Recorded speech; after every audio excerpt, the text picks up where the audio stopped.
A management meeting was called. My wife's secretary, Secretary Miller, was checking identities at the conference room door. She greeted everyone entering with beaming smiles. But when it came to me, she just sneered. I frowned and presented my network security manager ID badge, but she didn't even glance at it. Engineer Clark, she scoffed. Ms. Ashworth took pity on you, made you a manager, and now you really think you're somebody? Ignoring her, I dialed the president's private line. Someone here is saying my position was given out of pity. Is that true? It's just a trivial matter. Don't worry about it. I'm busy.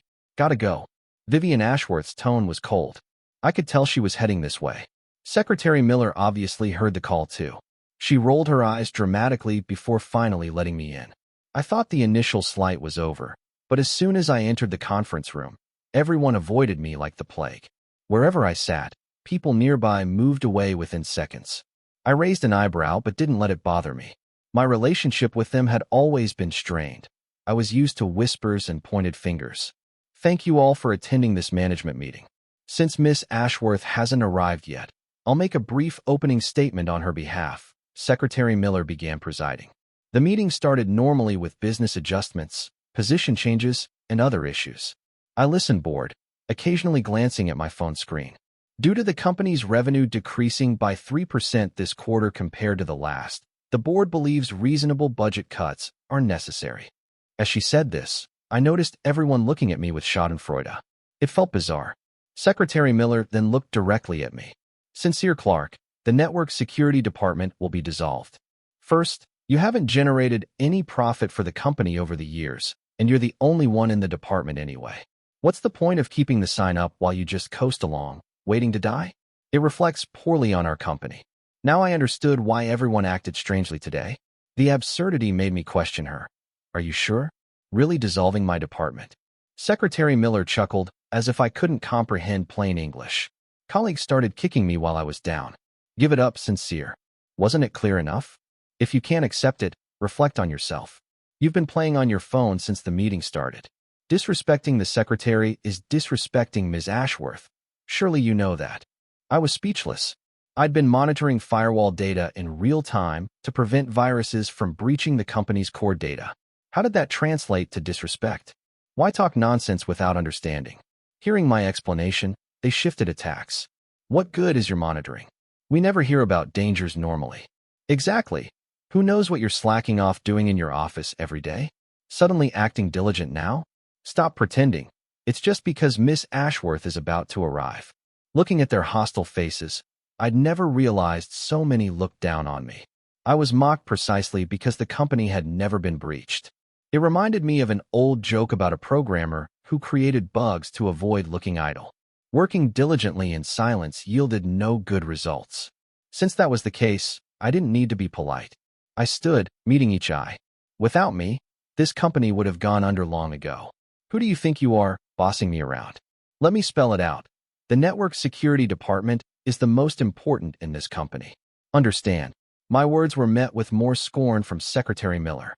Who gave you the audacity to think you're so important, Miss Ashworth? Sincere Clark, don't be naive. Before I could respond, the conference room door opened, and someone snapped. Silence. Chapter 2. Vivian Ashworth strode in, clad in a designer business suit and high heels. The room fell silent.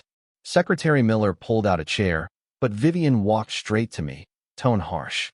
Sincere Clark, stop fear-mongering. Your posturing only disgusts me more. I was taken aback. I'd thought her silence was for the secretary, but it was for me. Before I could respond, she continued, I regret letting you join the company.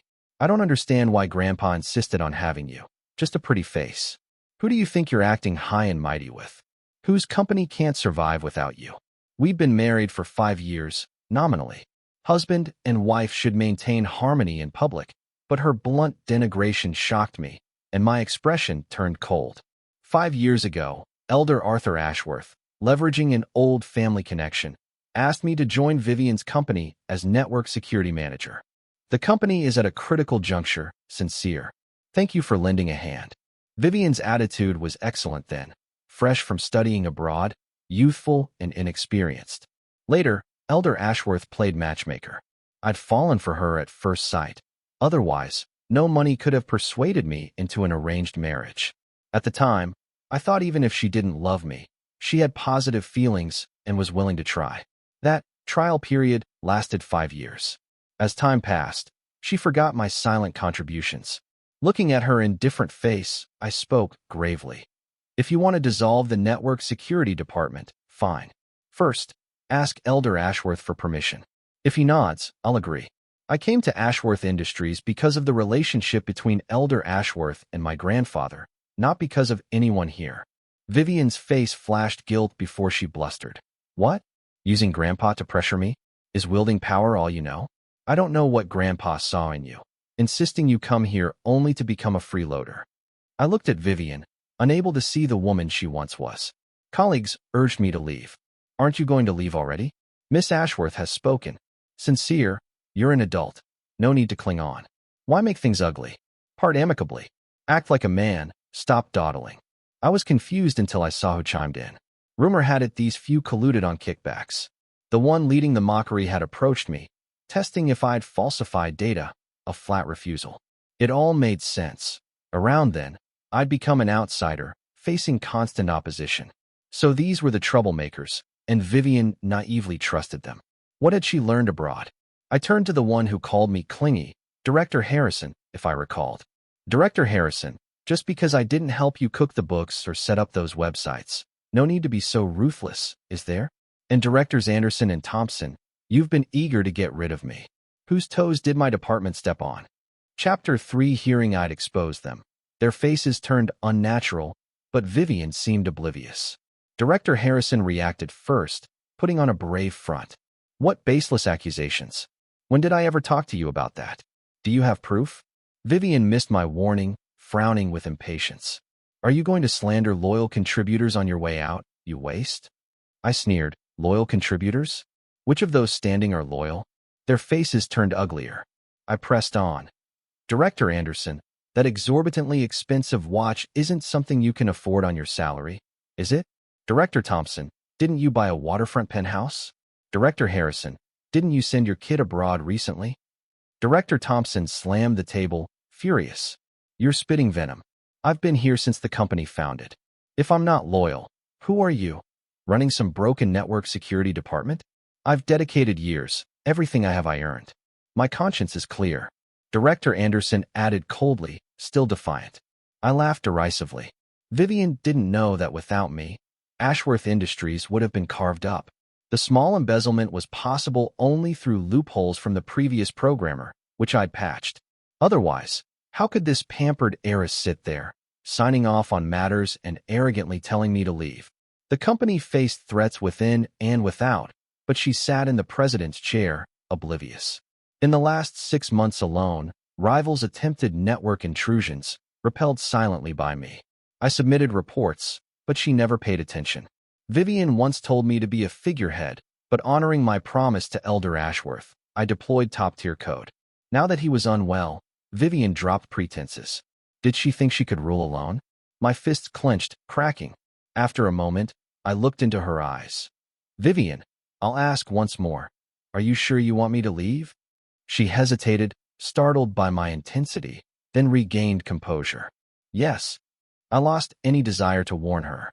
She'd suffer her choices. Directors clamored for me to leave, and Vivian's disgust was palpable. Sincere Clark, leave voluntarily. The company doesn't need a freeloader. Don't complain to my grandfather. If you do, I'll despise you forever.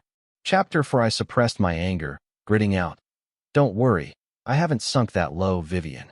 I hope you don't regret this. Even so, she remained suspicious. I removed my ID badge and slammed it on the table. As I turned, she called out. For a moment, I thought she'd come to her senses. Since you've laid everything bare, I won't pretend. Let's get a divorce, Sincere Clark. I've never loved you. I laughed self-deprecatingly. Rest assured, I'm not conceited enough to think otherwise. Her decision was expected. Even if she hadn't brought it up, I'd file tomorrow. 5 years of a name-only marriage, separate rooms, putting on a show for Elder Ashworth, living apart. Before she could speak, colleagues flattered. Miss Ashworth made the wise choice. Who knows what future with him? Exactly, he's a waste, unworthy.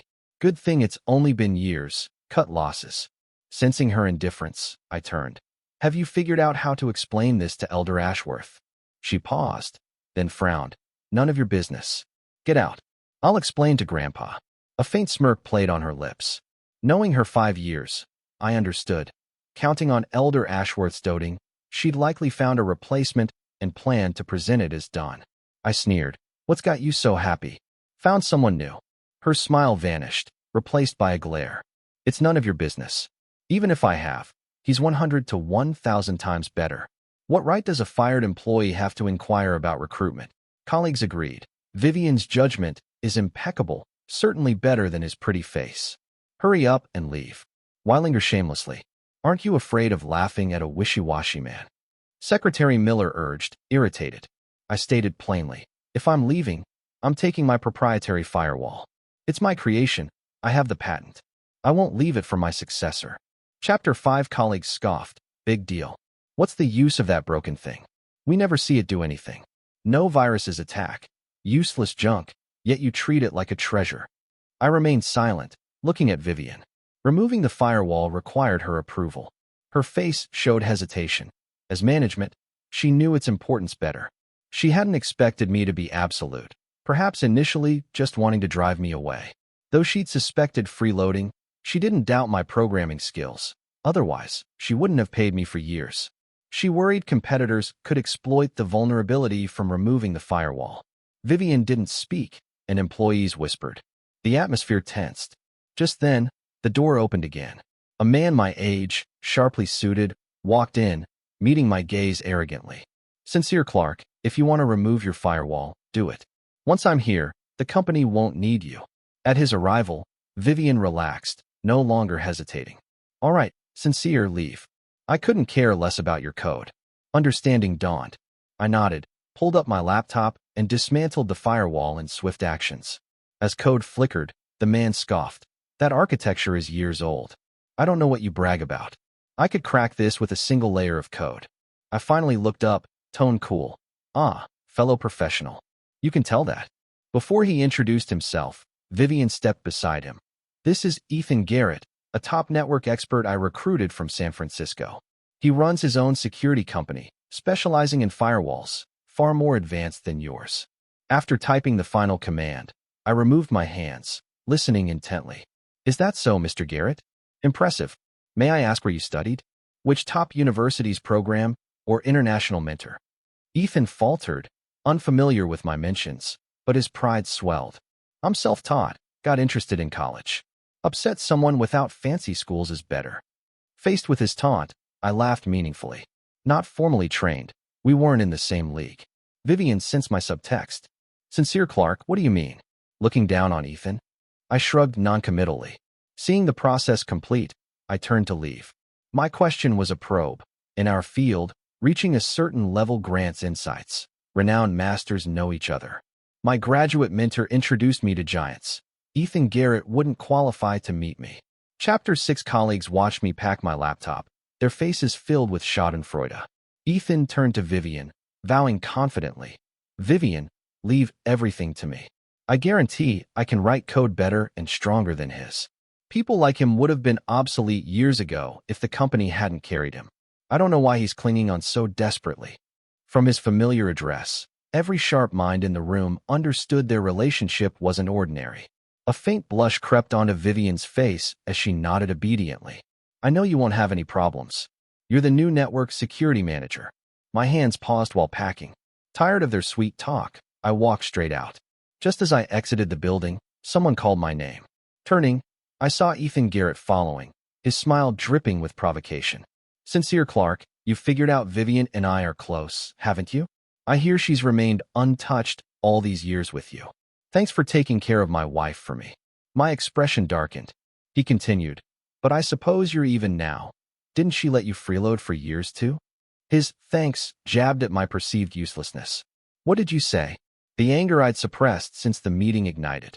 I grabbed his collar, pulling him close. Listen, Ethan Garrett. Without me, this company hiring an amateur like you is headed for disaster. My biggest regret is working for this bunch of ivory tower incompetents. My fists clenched, knuckles cracking. After a tense moment, I released him forcefully. I hope you don't regret this. I couldn't be bothered with more trouble. But as I turned, Vivian rushed out in high heels. The moment I let go, Ethan crumpled to the ground, pretending I'd pushed him. Just because you can't accept it, you resort to violence, he cried. Before I could react, Vivian slapped me hard across the face. Acting like this only makes me hate you more. You waste. Incompetent at your job, so you hit people? The blow snapped my head sideways. I tasted blood. She helped the groaning Ethan up, continuing her tirade. People like you disgust me. Never show your face again. You're not even worth Ethan's little finger. Any lingering hope for Vivian died. I took a deep breath. Fine. From now on, Ashworth Industries' survival has nothing to do with me. Get lost. Stop cursing my company. We'll never see each other again. She dismissed me, mocking. Who do you think you are? Thinking your words mean anything. Just then, a luxurious extended sedan stopped at the entrance. An elderly man, white-haired but vigorous, was helped out. He bellowed. Let me see who wants to drive Sincere Clark away. I was stunned. Elder Arthur Ashworth. Chapter 7. Vivian was as surprised as I was, rushing to greet him. Grandpa, weren't you at the nursing home? He ignored her question, addressing her sternly. Nursing home? If I'd stayed, you'd have driven the company into the ground. Apologize to Sincere Clark, now. Vivian couldn't believe his first words demanded an apology. Elder Ashworth's sharp tone provoked her rebellion. Grandpa, I don't care who told you. Why does it have to be Sincere? What if I insist on using Ethan? The old man frowned, his sharp eyes glancing at Ethan, who stood frozen. He snorted contemptuously. He is unworthy. This declaration left Vivian and Ethan aghast. After a long moment, Vivian spoke, pale-faced. You're always trying to control my life. Today, I will use Ethan, not just for his abilities, but because I'm carrying his child. The bombshell stunned everyone. Though my feelings for Vivian had vanished, her open admission of infidelity angered me. You've been cheating with him all along? No wonder you wanted a divorce. Elder Ashworth's eyes widened, more furious than I. He struck the ground with his cane. Have you no shame? How could I have a granddaughter like you? Having confessed, Vivian grew reckless. I hope you'll accept us, Grandpa. We truly love each other. Accept you? He was almost speechless. Vivian's resolve was clear. She'd acted first, planned to deal with consequences later. But I hadn't expected this. You unfilial girl. Disgrace to the family name. He lunged to strike her with his cane. Mr. Ashworth, please calm down. I love Vivian. Ethan stepped forward, shielding her. Get out of my sight, the old man gasped. His assistant quickly gave him an oxygen mask. Grandpa, Vivian, red-eyed, tried to approach, but Ethan held her back. Don't call me Grandpa, he snapped. Just then, Vivian's phone rang. She answered, forgetting to mute the speaker. Secretary Miller's frantic voice blared. Miss Ashworth. Bad news. Someone's attacking the firewall. It won't hold. Alarms are blaring. Vivian's face paled. Why today? She croaked. I inwardly sneered. Yes, why today? She glanced at me, lost. Ethan stepped forward, eager to prove himself. Leave it to my firewall. It'll be fine. Hasn't it ever rung before? I stood by, smiling silently. My firewall could handle such intrusions without a sound. Before Ethan could say more, Secretary Miller's voice grew more panicked. Ethan's firewall. It collapsed in less than a minute. Chapter 8. How is that possible? Ethan trembled. I learned step by step from courses and instructors. How could there be a problem? Which instructors? I asked casually. Shut up. None of your business. Kicking me while I'm down, huh? He roared. I scoffed. It was obvious. Fly-by-night online courses had filled him with misplaced confidence. His San Francisco company was likely a front. What do we do now? Vivian panicked. Though she ran a tech company, she was clueless about tech. But Elder Ashworth was more anxious. The firewall is gone. The old man looked ready to faint. I stepped forward to support him. Grandpa Ashworth, don't worry. The core system files still have my defenses and alarm. This level can't breach that layer yet. He grabbed my arm, relief flooding his face. Vivian, however, ignored us, urging Ethan, hurry, save the company. If core data leaks, we're finished. Forced into action, Ethan opened his laptop, only to find it compromised. The screen displayed a provocative gesture from foreign hackers and a data leak progress bar. What do I do? I don't know how to handle this. Ethan turned deathly white, helpless. It's over. It's all over. Watching data stream out, Vivian knew she was ruined. She swayed, then grabbed me. Sincere Clark, you know computers, fix this. I looked at the screen. I could fix it, but I didn't move. Yes, I know. But we're done, Vivian. Remember? You fired me. I'm not your employee. Her entitlement failed. Can't you help just once? I held up 6 fingers. Freelance work starts at 6 figures, no upper limit. Shocked by the price, she turned to Elder Ashworth, who snorted coldly. Where do you get the nerve? Years ago, he wasn't someone just anyone could hire, even outside the company. Do you think you can command him with a few words? Vivian didn't understand why her grandfather treated me with such respect. Chapter 9. Still think Sincere Clark is just a programmer?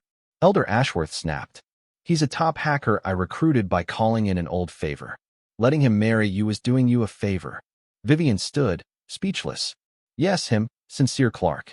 This was the excellent match I found for you, and look what you've done, carrying another man's child. You've disappointed me. She hadn't grasped the gravity. Did you really think I brought him here to build a simple defense? He sneered. Secondary. The main purpose was to protect a cooperative project between Ashworth Corp and official channels. If that info leaks, consequences could affect the entire situation, you stupid woman. I nodded. The hackers attacking Ethan's firewall targeted that project's core files. Breaching your company was incidental. Vivian was shocked. Ethan tried to argue about file locations, but Elder Ashworth cut him off. Shut up. I'll deal with you and Vivian later. Disgrace to the Ashworth family. With the project safe, the old man relaxed, grasping my hand. I'll entrust it to you. Please keep an eye on it. I squeezed his hand in acknowledgement. As he turned to leave, Vivian rushed forward. Grandpa, what about my company? He looked back, perplexed. You made this mess. Clean it up. Weren't you capable? Didn't want me managing you? You've got a child on the way, and you still ask me? Ashworth Corp has more than just your company. The car door slammed. Vivian stood stunned as Ethan's laptop died. She grabbed my arm. Sincere Clark, I was wrong. I'm begging you, save the database. I pulled free. Why should I? Didn't you hear Grandpa? Hiring me starts at 6 figures. Besides, you're not qualified. I stopped relying on your salary long ago. She teared up. I'm willing to reconcile. Please give me another chance. Ethan snapped out of his stupor. Vivian, you can't. She slapped him. Liar. Get out of my sight. Turning back to me. Sincere Clark, come back. I promise no one will trouble you. I laughed sharply. So you knew, but it's too late. No need. I wish you and Ethan all the best. Hope the baby is healthy. Chapter 10 days later, Vivian disturbed me at home. I received a court summons. How could you file for divorce? You committed adultery. Of course I'm filing. Tears streamed down her face. For my grandfather's sake, help me. The company is going under. Did you get Elder Ashworth's permission to come here? She shook her head. I called him in front of her.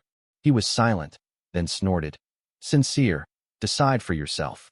Hanging up, I refused again. Sorry, no intention of working for your company. She heard his stance, sobbing. Why? Grandpa's so unfair. I was always favored. And you, why are you so heartless? I even got rid of the baby for you. I shrugged. You chose this path. Your situation is your fault. I slammed the door. She pounded on it, but I didn't respond. Eventually, she staggered away. Days later, it was announced that her branch of Ashworth Industries would be restructured. Elder Ashworth had intervened, not for her, but for the core project. She was demoted to a basic employee. Ethan was forced back to his hometown, his prospects destroyed. Later, I received a formal invitation from Ashworth Corp headquarters, invited by Elder Ashworth to be network security manager. Watching him treat me with respect, employees' gazes changed. The corrupt directors had been fired. Among the staff, I saw Vivian. Our eyes met, but I looked away. From then on, our paths diverged, strangers once more.